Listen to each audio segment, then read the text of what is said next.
కనిపిస్తున్న రెడ్ కలర్లో ఉన్న సబ్స్క్రైబ్ బటన్ని ప్రెస్ చేయండి. యూటెక్ తెలుగు ఛానల్ని సబ్స్క్రైబ్ చేయండి.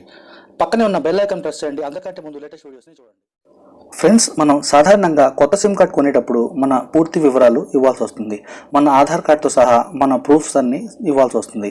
అయితే షామీ కొత్తగా మన ఆర్థిక సామాజిక వివరాలను సేకరించబోతుందని తెలిసింది. అయితే ఈ వార్త నిజమేనా? ఒకవేళ సేకరిస్తే ఆ సేకరించిన సమాచారాన్ని ఏం చేస్తుంది? ఒకవేళ మన సమాచారం ఇవ్వకపోతే ఏం జరుగుతుంది అనేవి తెలుసుకోవాలంటే ఈ వీడియోని మీరు స్కిప్ చేయకుండా చివరిదాకా చూడండి ఫ్రెండ్స్.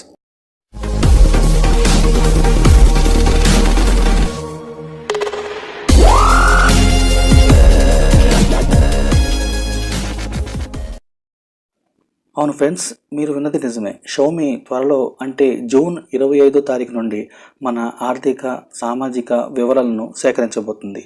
అంటే మనం ఏ ఉద్యోగం చేస్తున్నాం, పెళ్ళయిందా లేదా, ఎంతమంది పిల్లలు, ఎక్కడ ఉద్యోగం చేస్తున్నాం, ఉద్యోగం చేస్తే జీతం ఎంత, జీతం వస్తే ఏ బ్యాంక్ వచ్చింది, బ్యాంక్ వస్తే చెక్కా లేకపోతే డైరెక్ట్గా మనకి క్రెడిట్ అయిద్దా, క్రెడిట్ అయితే ఎప్పుడు అయింది, ఎన్నో తారీఖు అయింది అనే చాలా వివరాలను షామీ మన దగ్గర నుండి సేకరించబోతుంది.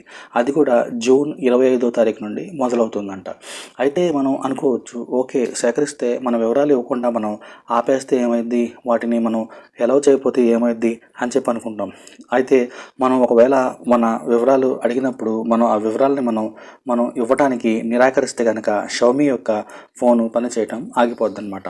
కొత్తగా రాబోతున్న టర్మ్స్ అండ్ కండిషన్స్ని మనం ఓకే చేసి తర్వాత అందులో ఉన్న క్వశ్చన్స్కి ఆన్సర్ చేస్తేనే ఈ ఫోన్ పనిచేస్తుంది. అంటే ఇక్కడ టర్మ్స్ అండ్ కండిషన్స్లో కొన్ని క్వశ్చన్స్ మనని అడగబోతున్నారనమాట. అంటే మనకి ఆర్థిక సామాజికంకి సంబంధించిన క్వశ్చన్స్ వీళ్ళు షామీ వాళ్ళు ఇక్కడ పొందుపరుస్తారు. ఆ అడిగిన క్వశ్చన్స్కి మనం సమాధానం చెప్తేనే షామీ యొక్క సర్వీసు పొడిగిస్తారు. లేకపోతే షామీ యొక్క సర్వీసులు మన ఫోన్లో పనిచేయటం ఆగిపోతాయి. అంటే షామీ ఫోను ఆగిపోద్ది అనమాట.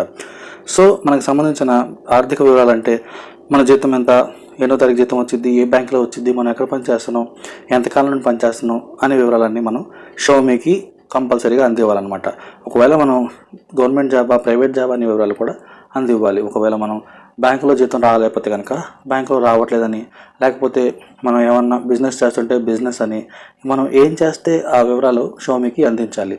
సో ఈ వివరాలన్నీ షామీ ఏం చేస్తుంది? షామీ ఏం చేస్తుందంటే ఈ వివరాలన్నీ థర్డ్ పార్టీకి ఇస్తుంది అనమాట. థర్డ్ పార్టీ అంటే అడ్వర్టైజింగ్కి సంబంధించిన సంస్థలు అనమాట. సో మన వివరాలని థర్డ్ పార్టీకి ఇచ్చి షామీ ఇప్పుడు ఈ విధంగా కూడా ఇన్కమ్ సంపాదించాలని చూస్తుందన్నమాట. సో వ్యక్తిగత వివరాలు వాళ్ళకి ఇస్తే థర్డ్ పార్టీకి లాభం ఏంటంటే మనం ఏం పని చేస్తున్నాం, ఎక్కడ ఉంటున్నాం, దాన్ని బట్టి వాటికి సంబంధించిన అడ్వర్టైజ్మెంట్స్ మన ఫోన్లో ప్లే అవ్వటం మొదలవుతాయి అన్నమాట.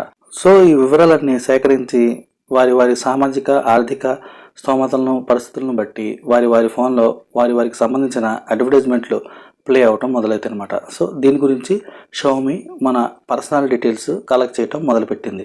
సో ఇది జూన్ 25వ తారీఖు నుండి వస్తుందని చెప్తున్నారు. ఇది ఎంత నిజమో తెలియాలంటే మనం జూన్ 25వ తారీఖు దాకా వేచి చూడాల్సిందే. ఈ వీడియో మీకు నచ్చిందని అనుకుంటున్నాను. ఈ వీడియో మీకు నచ్చినట్టయితే లైక్ చేయండి, ఫ్రెండ్స్తో షేర్ చేయండి. ఇప్పుడు దాకా ఛానల్ని సబ్స్క్రైబ్ చేయకపోతే సబ్స్క్రైబ్ చేసుకోండి friends. Thank you friends, thank you for watching.